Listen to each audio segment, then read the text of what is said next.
Bonjour à tous. Je vais vous interpréter le rêve prophétique, le verger de Mahavel. Donc, c'est la deuxième partie.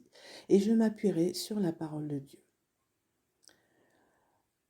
Donc, c'est une série de 7 rêves qu'a reçu le frère. Donc, le nombre 7, c'est le chiffre parfait de Dieu. On le voit dans la parole de Dieu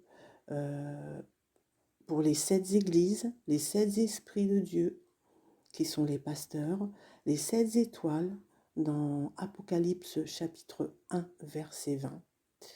Et on le voit aussi dans Daniel chapitre 3 verset 19, où la fournaise est chauffée 7 fois plus forte afin qu'on puisse voir la gloire de Dieu. Donc on voit le 4e homme dans la fournaise alors qu'il n'y en avait que 3 normalement. Donc on voit bien le Seigneur dans cette épreuve. Ensuite, on parle d'une femme habillée en blanc, les cheveux au vent. Donc c'est le symbole du Saint-Esprit, la colombe. Le blanc représente la pureté, la sainteté et la justice. Le blanc est aussi le symbole de la joie. On le voit dans Ecclésiaste chapitre 9 verset 8. Je cite, « Qu'en tout temps tes vêtements soient blancs et que l'huile ne manque point sur ta tête. » Et cette femme habillée en blanc, elle avait les cheveux au vent. Et le Saint-Esprit est un vent. C'est le vent de l'Esprit. On le voit aussi dans Jean chapitre 3, verset 6 à 8, où le Seigneur parle à Nicodème et lui dit que le vent souffle où il veut. Et encore dans ce rêve, les arbres marchaient, les pieds de litchi marchaient. Et dans la parole de Dieu, nous sommes comparés à des arbres. On le voit dans le psaume 1, verset 3. Je cite, « Il est comme un arbre planté près d'un courant d'eau qui donne son fruit en sa saison et dont le feuillage ne se flétrit point. Tout ce qu'il fait lui réussit. » Et dans Ésaïe 61, verset 3, le Seigneur nous compare à un térébinthe de la justice. Et le térébinthe est un arbre vigoureux. La multiplication de ces fruits était imperceptible. Donc ça renvoie à la multiplication des pains dans Matthieu 14, versets 16 à 21. On parle de cette multiplication de pains. Ça parle d'abondance, d'évangélisation. Donc ces pieds de litchi apportent de la nourriture pour beaucoup. Oui, c'est une nourriture spirituelle. Et cette femme, elle disait, faites bien attention à ces fruits. Faites bien attention parce que ça a des vertus qui viendra guérir. Donc le Seigneur nous appelle à devenir de plus en plus authentiques et sensibles à son esprit. Le Seigneur est en train de préparer une église sans tache ni ride, comme c'est écrit dans la parole. Mais surtout une église qui marche par son esprit. Je pense qu'il veut aussi lever la jeunesse et ça à travers l'art. Le rêve d'Alix parlait de nouveauté, de multiplication.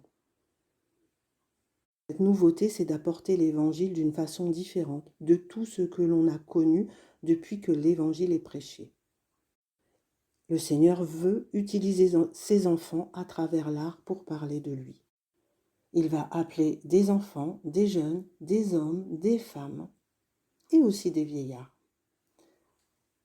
Car il y a énormément d'artistes sur l'île de la Réunion, mais qui sont dans l'ombre, que l'on ne connaît pas et qui ont de réels talents.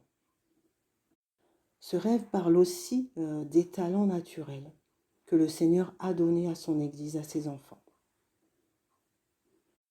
Et c'est à travers de ces talents que les gens vont être touchés. Ils vont venir à Christ, on n'aura même pas à prêcher l'Évangile.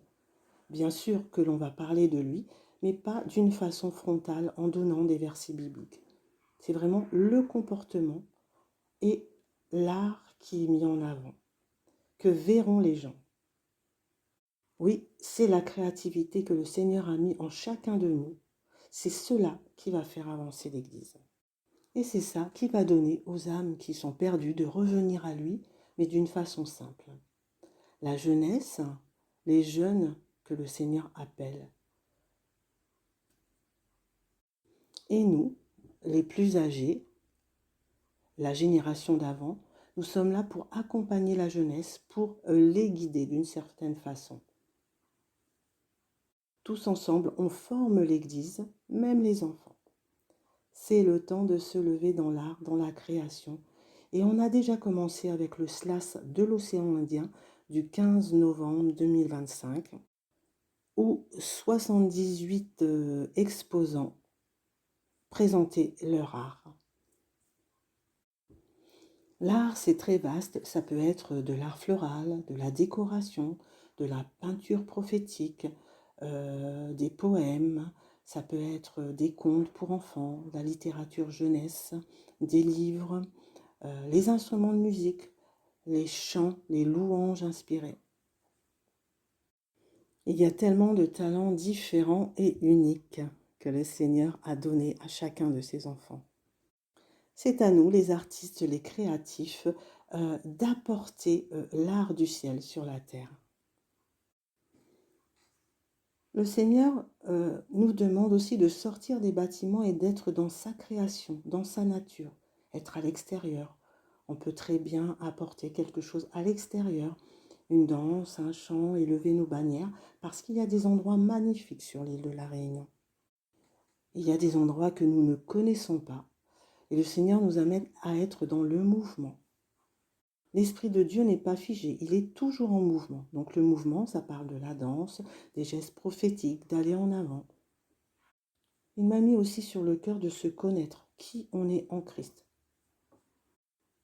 Et quel talent j'ai pour accomplir ma destinée, ma mission sur la terre. Qu'est-ce qu'il me reste à travailler sur moi-même?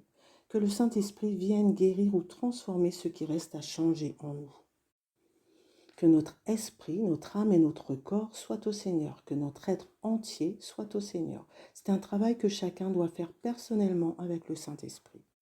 Et oui, le Seigneur veut une église authentique parce qu'on va voir la gloire de Dieu sur l'île de la Réunion et ça va passer par la jeunesse. Alors que chacun s'épanouisse dans les dons qu'il a reçus. Nous sommes ensemble, nous sommes une équipe, une armée et ensemble on va avancer. Je prie vraiment que cette armée de créatifs se lève maintenant. C'est le temps. Le Seigneur nous appelle. Il y a beaucoup de talents sur l'île. Nous sommes ensemble. Nous ne sommes pas seuls. Le Saint-Esprit est avec nous. Et je terminerai par partager un verset de la parole de Dieu qui se trouve dans Joël chapitre 2, versets 28 à 29. Après cela, je répandrai de mon esprit sur toute chair. Vos fils et vos filles prophétiseront, vos vieillards auront des songes et vos jeunes gens des visions. Même sur les serviteurs et sur les servantes, dans ces jours-là, je répandrai mon esprit. Amen, alléluia. Soyez tous bénis par cette interprétation et ces paroles du Seigneur.